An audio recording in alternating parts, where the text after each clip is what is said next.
ನಮಸ್ಕಾರ. ನನ್ಗೆ ಮತ್ತೆ ಇವತ್ತು ನಮ್ಮ ಮೇಲೆ ಮಾರಣಾಂತಿಕ ಹಲ್ಲೆ ಆಗಿದೆ.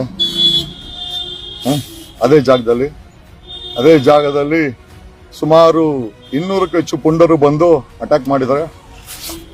ಜೊತೆಯಲ್ಲಿ ಕೊಡಿಗೇರಿ ಪೊಲೀಸರು ಇದ್ದಾರೆ. ಸುಮಾರು 500ಕ್ಕೂ ಹೆಚ್ಚು ಪುಂಡರು ಆರ್ಮ್ಸ್ ವಿಕೆಟ್ಸ್ ತಗೊಂಡ್ಬಂದು ಇವತ್ತು ನಮ್ಮನ್ನ ಅಟ್ಯಾಕ್ ಮಾಡಿದ್ದಾರೆ. ಎಲ್ಲಿದ್ದಾರೆ ಈ law and order? Law and order ಎಲ್ಲಿದೆ? ಲಾ ಅಂಡ್ ಆರ್ಡರ್ ಎಲ್ಲಿದೆ? ಲಾ ಅಂಡ್ ಆರ್ಡರ್ ಎಲ್ಲಿದೆ?